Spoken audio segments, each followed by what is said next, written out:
Good afternoon, friends. I'm glad you joined us here for Let's Chat. My name's Judy, and I have a lovely lady here I want you to meet. She has lots of good information, and there's a lot of it I don't know either, so it's going to be wonderful. I'd like you to meet Marjorie Colon, and she's my guest today, and we're going to have her turn the show over to her. Marjorie, I'm glad to have you. Judy, thank you so much for this opportunity. I am thrilled to have a chance to talk about two of the passions in my life. Great. One of them has to do with seniors in what we call elderly eyes. Many of us are starting to have our vision dimmed, and I am one of them. And the lights that are here in Kevin's studio are going to make it difficult for me to read my notes. So I'm going to put on one of the assistive devices that cuts glare so that I can read what I've worked on to talk to you about. The other thing, in addition to elderly eyes, I would like to talk to you about girls who have difficulty going to school because they have no access to disposable feminine hygiene products. And we here at Otterbein are helping with that problem. But I'm going to go clear back and start at the beginning of my life. I grew up in a small town in Minnesota, and the interests that I discovered there as a child have followed me until now, all my 82 years of life. It's interesting how you can see threads in your life that tie everything together. After our first through the 8th grade years in the little town in Minnesota, my family moved to Omaha, Nebraska because of my dad's career changes. And so I went from a 3-room schoolhouse where I had 13 kids in my 8th grade class to Central High School in Omaha where there were 500 kids in my class. That had to be a shock. It was quite an adjustment, I can tell you. But some of the things that I had learned in my childhood, singing, reading, sewing, helped me get acclimated to the new situation in Omaha Central High. And those have carried through until today, as I said earlier. I went to high school and to college in Omaha, and it was there that I met my husband, Frank.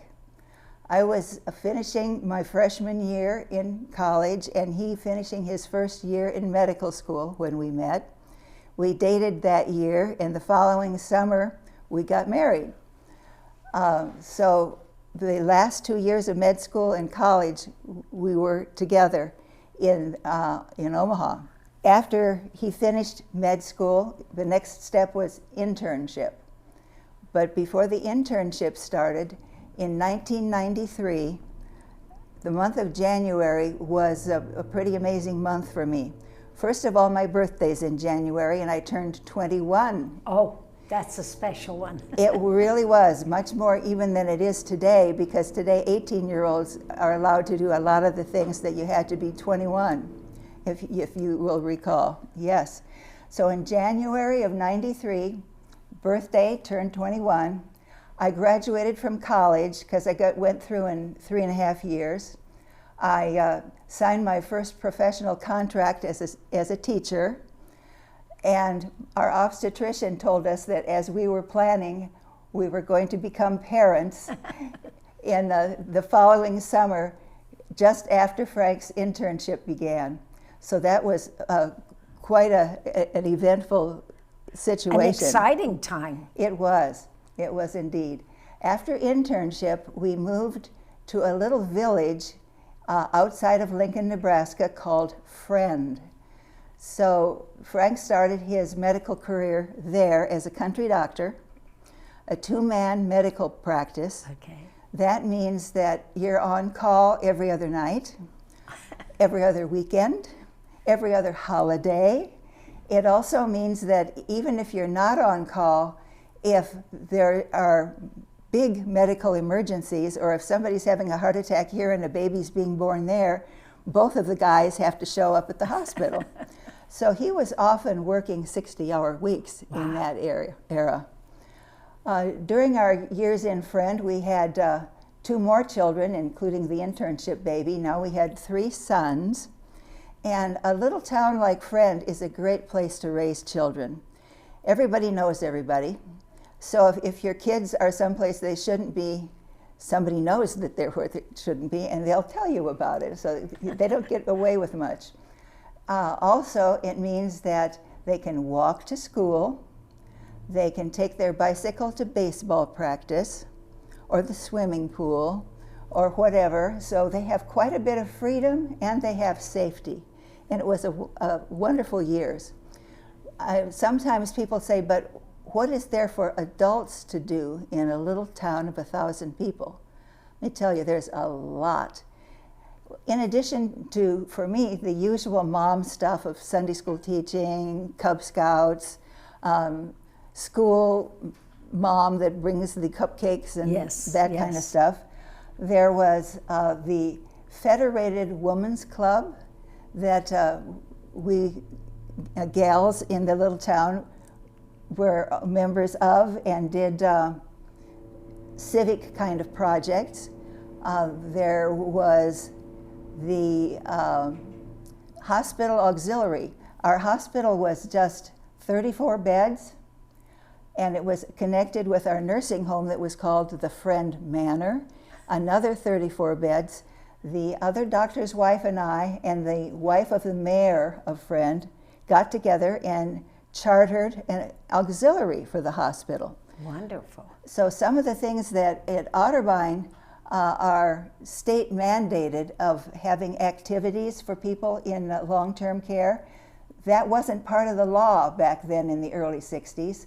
So our auxiliary had the birthday parties and played the bingo and brought in the kids from the local school to entertain the residents of the nursing home, because they were probably their grandmothers or aunts and uncles and so forth, and loved seeing what the kids were doing.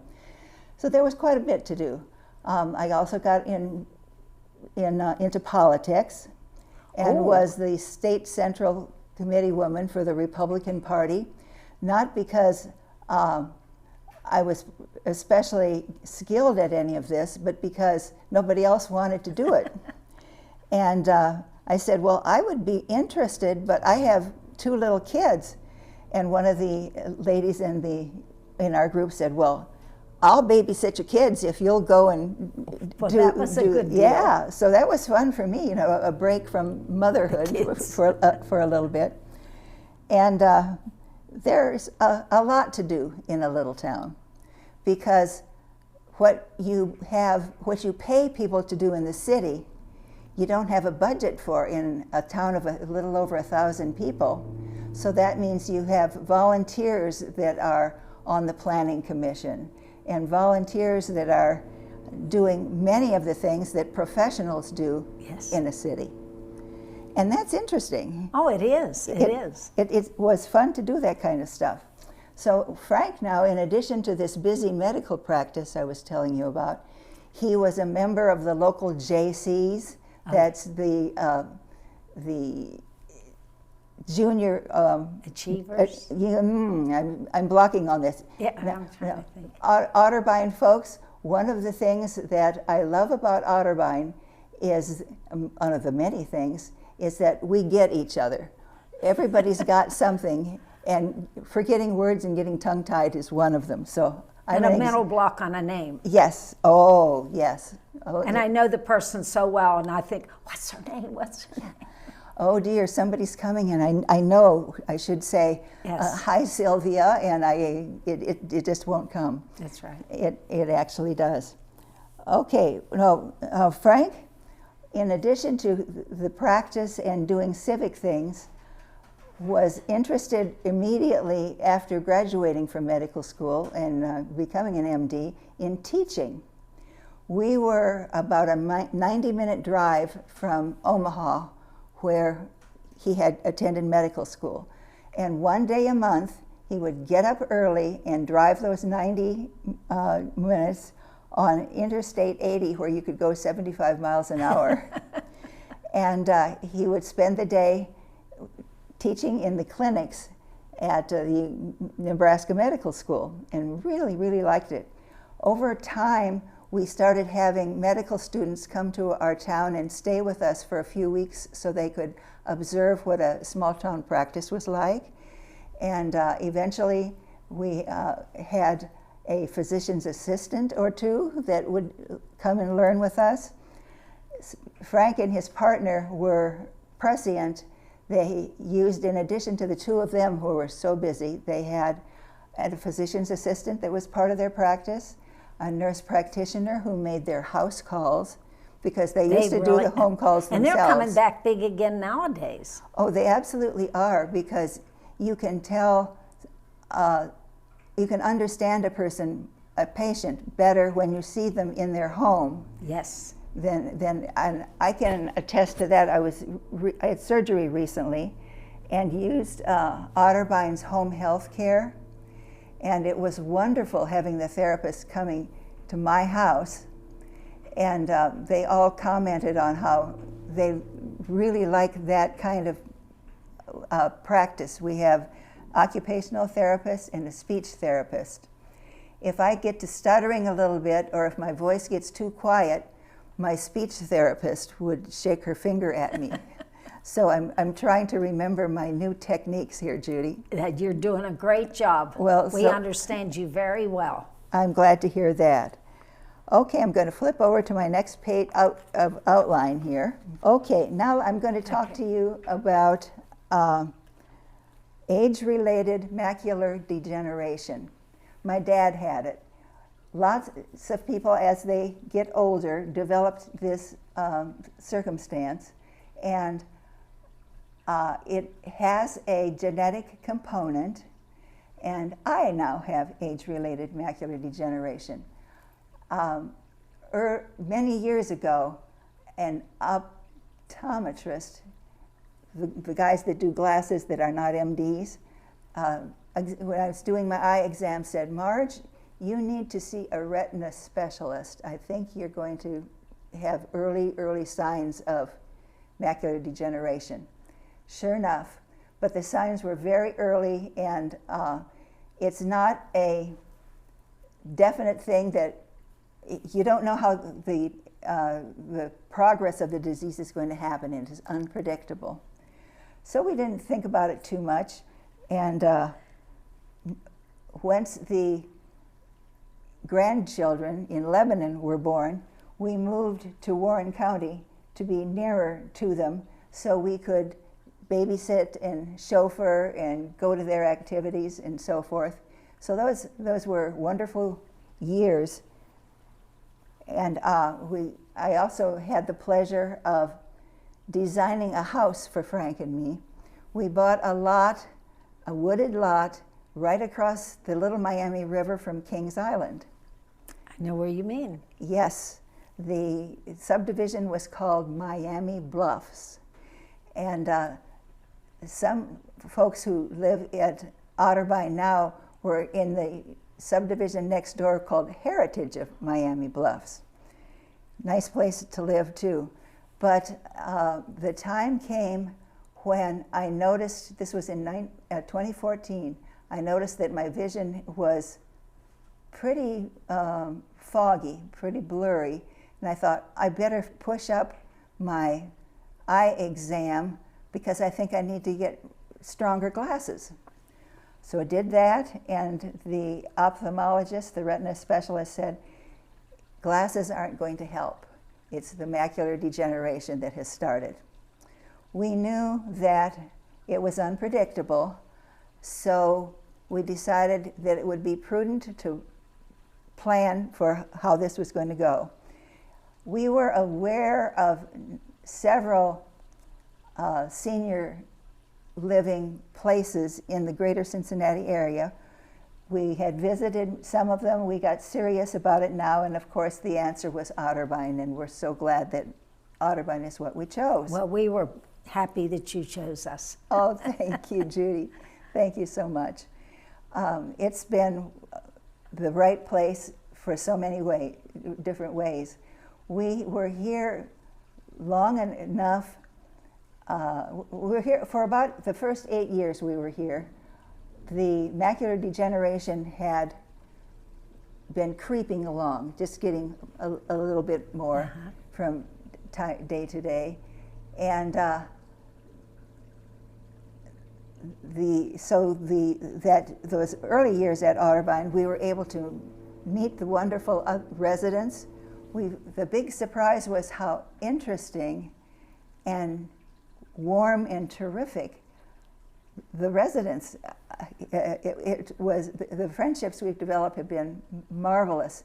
It also gave us time to get well acquainted with the partners. They're so caring and so helpful, and to understand the culture of the community and know how to get around in the community. So it was a smart thing to have come early in the progress of the disease. Shortly after we had moved into Otterbein, I heard about a meeting that was going to be held for people who could sew, and this was going to benefit girls in third world countries to further their education. And I all about education and love to sew, so I thought, oh, I'll check out that meeting. A woman named Robin Cox from the organization called Days for Girls was the speaker at this meeting. What she was telling us is that there are many girls in third world countries who don't have access to disposable feminine hygiene products. And in those cultures, they're considered to be unclean and aren't allowed out of the house during the time that they have their period. Days for Girls has developed reusable, washable feminine hygiene products for these girls so that they can go to school. And I'm going to show you what the kids get. These would be children in some African countries, some Southeast Asian, some Latin American. First of all, they get a little bag like this to carry stuff in. We make these here in a workshop at Otterbein in the Creative Arts Center. What's in here? Well, I'll show you. It's a pair of panties for the child, and then, come on out of here, here we go. This is called a shield. You can see that it has little wings on it that go like this and snap together. This goes in the girls' underwear. And there's a pocket here, and there's a pocket here. Between the layers of cotton fabric, there's a waterproof substance that is like a polyethylene sort of thing that keeps things where they should be. Now, this is the reusable part.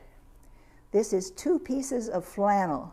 You can see that there's a narrow one in the middle here, and then there's the darker, and around the outside is what's called serging to keep it from raveling. So we take pieces of flannel, cut them into strips, sew them together, sew around the outside with a machine called a serger, and we're doing this in creative arts.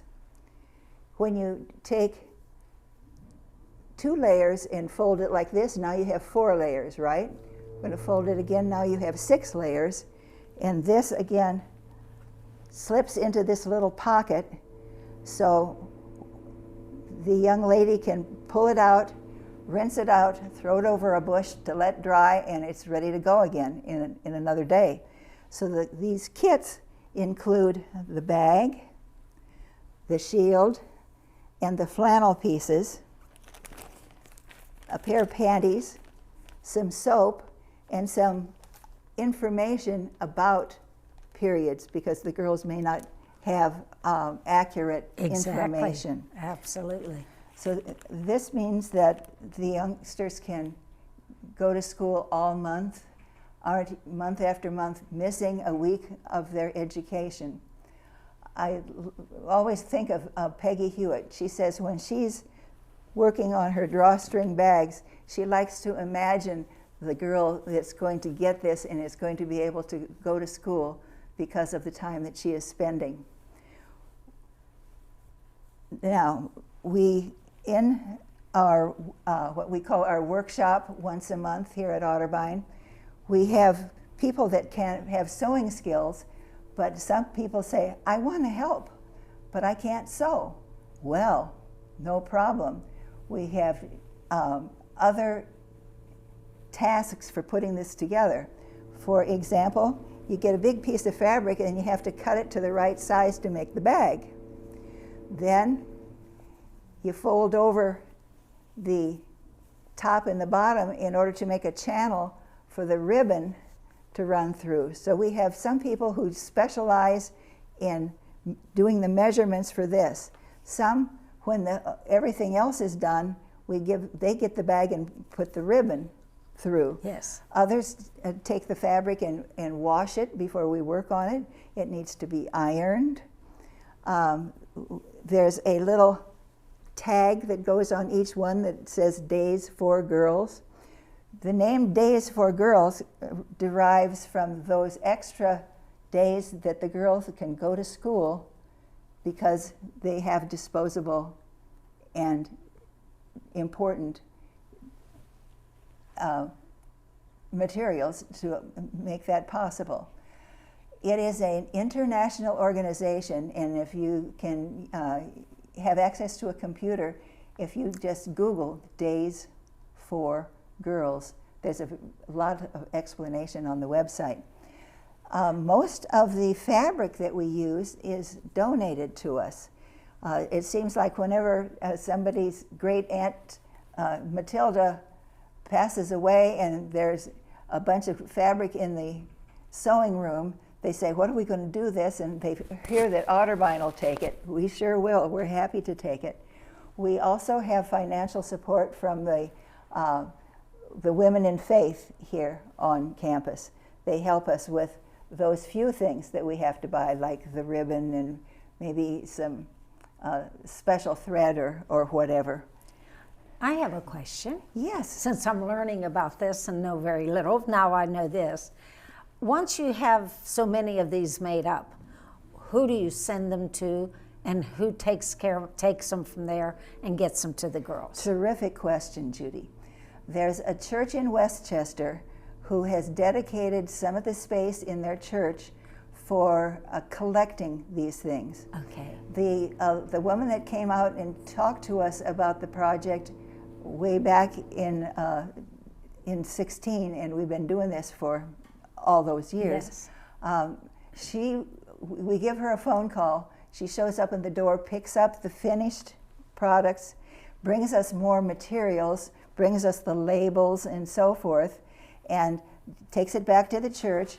They are in touch with the international organization who says we need this, this, and this to go here, and that, because overseas transportation of things like that can be very costly. Sure, but sure. they know how to do it at the best price and so forth. And approximately how many can you ladies make here in, say, a month? okay, yes, and we do meet every month. In case you're interested, it's the second Tuesday, 10 a.m. for a couple of hours in Creative Arts. We've gotten to be pretty efficient at this. We almost like a sweatshop. We've got certain people that do certain things, and we're always looking for more. But we've been averaging right around 50 of these bags a month. That's a lot. It is. I've got a statistic here of how many we've done altogether. Let's see if I can find it before I think I know where it is. The shields that hold the flannel take the most time, and so we've made the fewest of them. in this time period, we've made 692 of the shields. Of the flannel liners, 4,198. Wow. And these drawstring bags, 5,629. And You that's girls are busy. absolutely, and that's the numbers up through December of last year. So That's a worthy organization. I hope everybody checks into it. And I know you have something that you want to talk about in the library. The yes, instrument. Or what is it called? absolutely. We'll move on to there. This makes a good segue. Well, I'll tell you that when I started doing Days for Girls, I could do the careful sewing that took a lot of precision. Mm-hmm. Then the site got to the place where not so much, so I could still cut the fabric to the right size for others to do the sewing. And now that's not working, but I can still iron the fabric. Okay. And that means that I can go on once a month on Tuesday and have fellowship with my friends through these years. Absolutely. And so do come, because it's a gratifying thing to do. And that will segue us into vision issues. Yes. Okay, now then, in the last 8 to 10 months, my vision's taken a definite turn for the worse. Uh-huh. And at about that time, in this spring, I got a phone call from Ellie Boyce. She said, "Marge, I'm looking for people who are interested in low vision and are interested in banding together to advocate for some different things that we'd like to see Otterbein do to make life easier for us. Would you be interested?" Yes, I would. I'd be very interested. So Ellie and I and Ingrid Douglas got together to talk about it. Ingrid also has visual issues.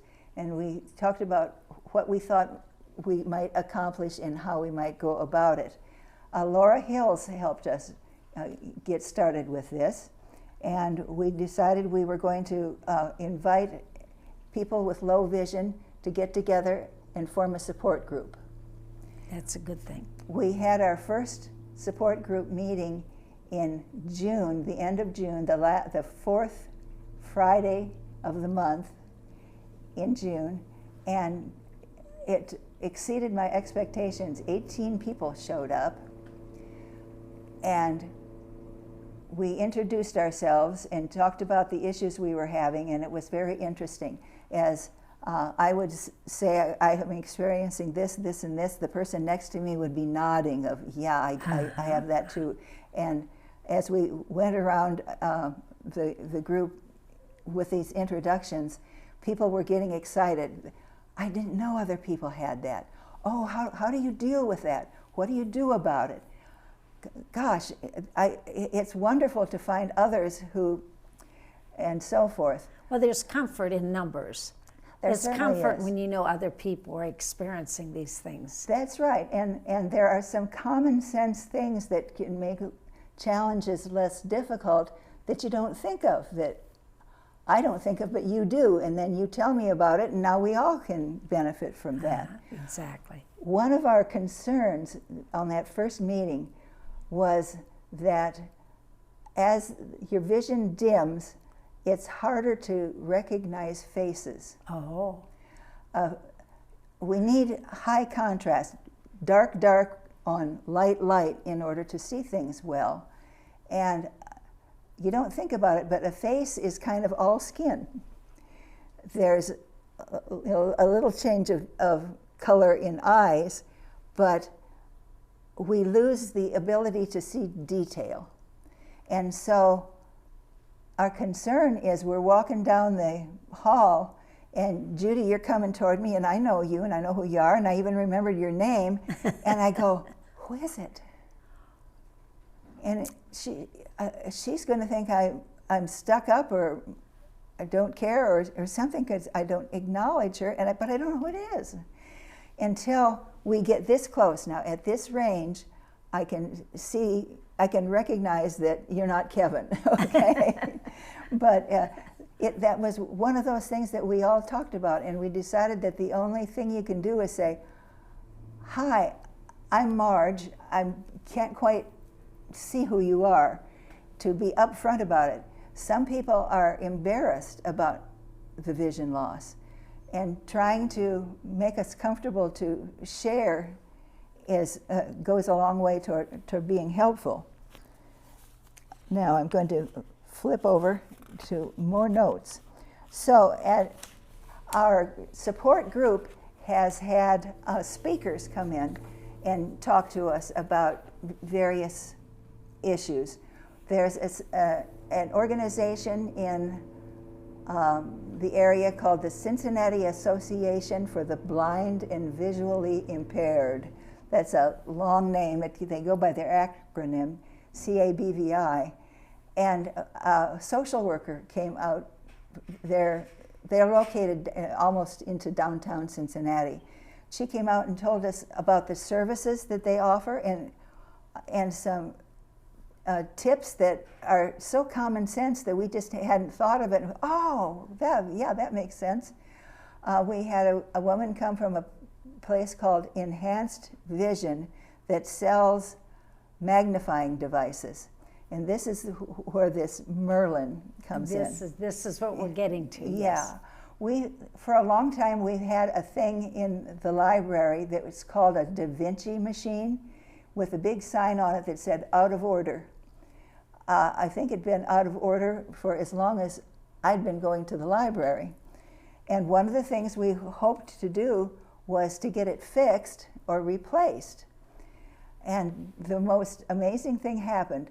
I was at Days for Girls talking like you do, and somebody said, "Oh, you are into the low vision thing." Yeah.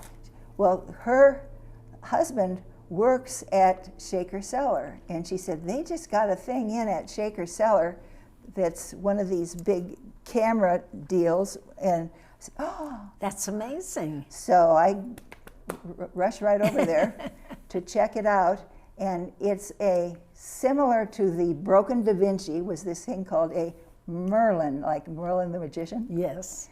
And it's in the library now. Since it was donated to Shaker Cellar, what they do is they check with eBay to see what stuff sells for. Yes. And we could get it for pennies on the dollar because the things new cost several thousand. Oh, I see. Yeah. So we were able to... This is a little blessing from heaven. Yes, yes. And it was, being in the right place at the right time to hear that it was there and yes. for them to know who needed it. So now it's in the library, so anybody can use it. See, that's how wonderful it works. It does. It's a camera that takes a picture of your letter or your book or your whatever you're trying to read on a platform. So you put your letter on it like this and turn the thing on, and it will make the words bigger, and you can dial it up and down to be way bigger or whatever you need in order to be able to read it. It also has a thing that you're seeing that I'm wearing these yellow glasses. It's to keep the glare of the lights so that I can read this. You can turn the dial, and now the Merlin makes it yellow so it doesn't glare. It's the technology is amazing. We're only kind of scratching the surface, but it's there now in the library. I have a quick question. Yeah. If somebody would go in that needs to use it, is there someone that could guide them or teach them how to use it? And there is not yet. There are instructions. The manual for it is like 40 pages, and you can't read 40 pages. But I did read through it and boiled it down onto one big piece of paper. Good. But basically all you do is you turn it on, you put your thing down there, and you turn the dials to make the words bigger or smaller. So it's fairly simple in that respect. But so it's there ready to use. It's there, it's ready to use. In the last echoes, there's a picture of it. Oh, good. And a little description of what it is. and my name and phone number are there, and I am more than happy to anybody who wants some assistance and just some support. Yes. Just give me a call or an email, and we'll make an appointment, and you can do it. Because you can do things like, say you like to do crossword puzzles. Yes. And they're little, and the clues are little. Well, you put it under there, and now you can see the clues, and you can fill in the words. Well, So- that's very interesting. I know we all wanted to learn about it. Kevin probably knew a little bit because he was instrumental in getting it set up. And do you have anything else? Because we're getting close to the end of our time. Okay, well, Kevin has been extremely supportive of this group from the very beginning. Now, one example is there is a process called audio description that goes along with movies that are streaming. It's not for movies that are on film, but for digital movies. What it does is, as I'm looking at a movie, as long as there's dialogue, I can hear as well as see to see what's going on. But there are times when the story is being told by the pictures, and if the pictures are dark or whatever, I can't follow the plot. Now, this audio description that we're experimenting with in the month of January tells you what's happening. When there's no dialogue, for example, it might say, the snowman picked up the gun and shot Judy, because we couldn't see that it was the snowman who had the gun. Exactly. And now I know that that's a very important clue to Yes. the plot of the film. Well, I think we should all, I think, Kevin, we talked about this on OLN, that the first movie of each series of movies, they're going to run that. That's so right. if you're interested, go up and experience it, even if you don't need it. Exactly. I wasn't sure if it would be very annoying to people who didn't need it. And I've seen 2 of them now, and I don't think it would be horrible. It might be, you expect to have the cinematic experience in a motion picture, that the pictures are going to tell a lot of the story. But this doesn't hamper it unduly. I'm going to go up and see one of the movies. I want to experience it. Yeah, and it turns out that you can do this streaming on your TV at home. Oh, I didn't know that. I don't know how to make it happen, but I'm going to learn, you can be sure. Kevin's been great in that he did the research to learn how to make it happen. He took it to Rhonda, and they figured out this, what I think is a very fair way to try it on just certain movies, but it's important that everybody know which one. So like if you don't want it, you won't go to that showing. Exactly. Yeah. That's it. Kevin said it's the first one of each movie series. Yes, And so if you don't want to see that, that's just right. skip it. And it'll be mentioned on morning announcements Yes. to reinforce which one Yes. it's going to be. Now, I brought with me a few devices that help people with low vision, and I'll just show you a couple of them. They're all the way from this multi-$1,000 Merlin thing to something as simple as this. If I need to be able to cook safely. Now, I have here a white teaspoon, and if I were going to put pepper into my dish, I would use a white one because I could see the dark pepper in the white. But if I were going to use baking powder, I would use a black teaspoon so I could see the black substance. Absolutely. Now this one has a large print that says it's a 1 teaspoon. But the time is going to come that I'm not going to be able to see this. I'm going to have to do it by feel. And so this one, these nest inside each other. See, there's a tablespoon, teaspoon, and so forth, all the way down to 1/8 of a teaspoon. By putting them in order, I can feel which one I have. So Yes. there are simple little things like this that help me maintain my independence. Yes, absolutely. A lot of people will be wanting to see where to buy those. Yeah, well, this is just any place. But from that organization that I told you is CABVI, a social worker came to my house to help me figure out how to do stuff in the kitchen. And then she came back the next week with gifts. Things like this. This is a cooking thermometer that tells me vocally what the temperature is. Is that not That's a cool? very good idea. Isn't that splendid? Things like, I take a bazillion pills, as so many of us do. I've got my, can you see this rainbow thing? This is a week's worth of my pills. I take pills 4 times a day. And my daughters-in-law found this thing for me, and I will show you quickly how this works. Okay, this is Tuesday. So here is the Tuesday. Judy, you can see I've got a big Tuesday written on there. And so I have a bump on here to tell which end to start on. Now I can see it, but if I can't see it, that would help. Yes. And there are 4 little boxes here, each one that is filled with the pills that I take. Morning, lunch, dinner, bedtime. Right. That's There perfect. are all kinds of things like this that are very helpful. Yes. Do you have any other questions? Well, it's all very interesting, and we've enjoyed it very much. Thank you for the chance to do this, because low vision is an invisible handicap. Yes, it is. You couldn't tell walking down the hall that I can't see you.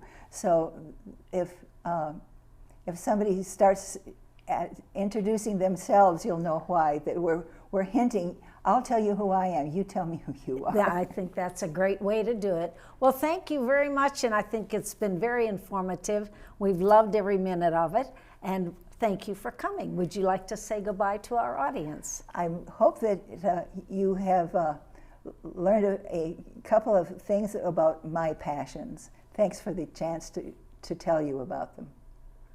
Well, we hope you'll join us again. I'd like to say a very short little prayer. Dear Heavenly Father, thank you for this wonderful woman who is doing so much to help other people. Amen. Well, we've had a great time, and we hope you'll come back next month. And we thank Marge. She goes by Marge or Margie also. Yes? I introduced her as Marjorie, but she said she goes by. So thank you for joining us, and thank you for joining us. It's been fun. It has been a lot of fun, informative too. Great. Okay, bye everybody.